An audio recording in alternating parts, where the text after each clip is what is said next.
Playlist going strong में मधुकर उपाध्याय जी से बात करते हुए अभी हम 1857 पर हैं और इस दूसरे वीडियो में, पहले वीडियो में हमने बात की थी गोकशी के बारे में, और अब मैं अगला प्रश्न आपके सामने जो रख रहा हूँ और आपकी व्यक्तिगत राय जानना चाहता हूँ, चूँकि आपने उस इतिहास के ऊपर इतना नज़दीकी से उसका अध्ययन किया है कि सावरकर जी का जो उन्होंने जो इतिहास लिखा है 1857 का, उसकी प्रामाणिकता की दृष्टि से आपकी क्या राय है?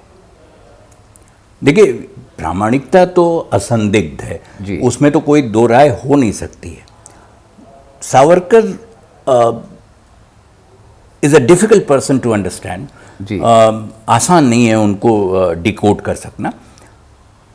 दरअसल मुझे लगता है कि इतिहास की तरह हम लोग एक नहीं बल्कि दो सावरकर से डील कर रहे होते हैं, और कन्फ्यूज़न होता है जब आप पहले सावरकर को दूसरे सावरकर से मिलाने की कोशिश करते हैं जी। 1920 के पहले के Savarkar ji is a different person, और 1920 के बाद के सावरकर बिल्कुल अलहदा है, उनमें कोई तारतम्य नहीं है। इसलिए 1920 के पहले की जो राइटिंग है, आप सावरकर ने 1857 पर जो किताब लिखी थी, उसके ठीक 50 साल बाद उस घटना के, और तब तक बहुत सारे लोग जीवित थे, बहुत सारे लोगों से सावरकर की व्यक्तिगत रूप से भेंट हुई थी। 1907 में सावरकर की पुस्तक छप के आती है, ठीक 50 साल बाद, और वो जब्त होती है, बहुत बाद में उसके बारे में पता चलता है।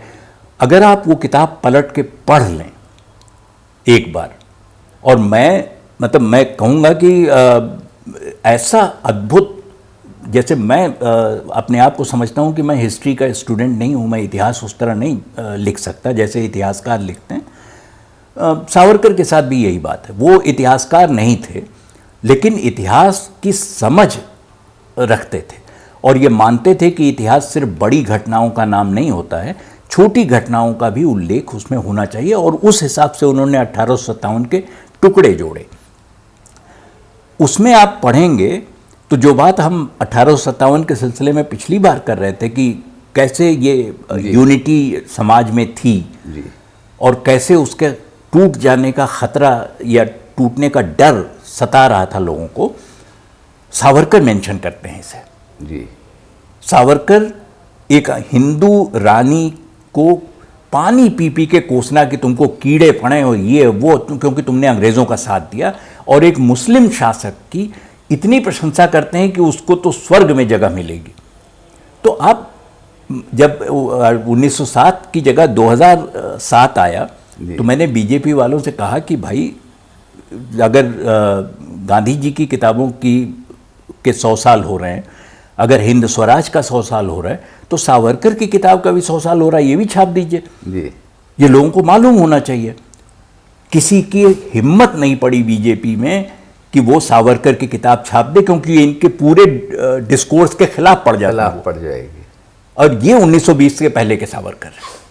तो 1920 में क्या ट्रांसफॉर्मेशन कैसे हुआ, क्या कारण था? नहीं, वो तो चूँकि गांधी जी से सावरकर की मुलाकातें लंदन से थी जी।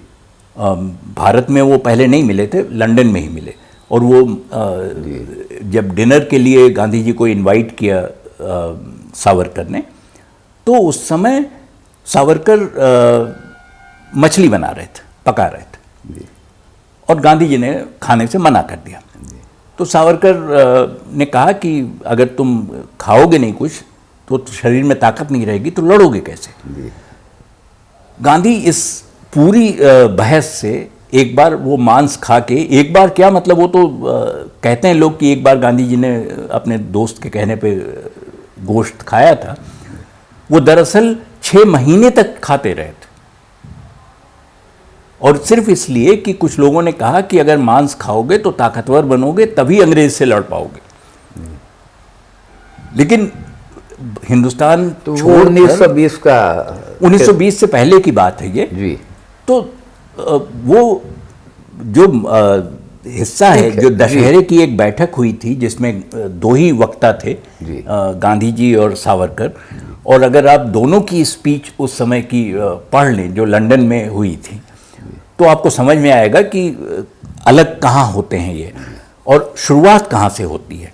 1920 कोई हाँ वैसे कोई ऐसा वाटरशेड वो नहीं, हाँ ऐसा कुछ नहीं है कि आप काट देंगे यहाँ से कि ऐसे अलग हो जाएगा, लेकिन एक पीरियड में देखता हूँ कि वो सावरकर जिनको काला पानी होता है, वो सावरकर जो जेल जाते हैं, वो सावरकर जो जेल से छूट के आते हैं, वो सावरकर जो लगातार लिख रहे हैं अंग्रेज़ों के खिलाफ लगभग और समाज को भी नहीं बख्श रहे हैं।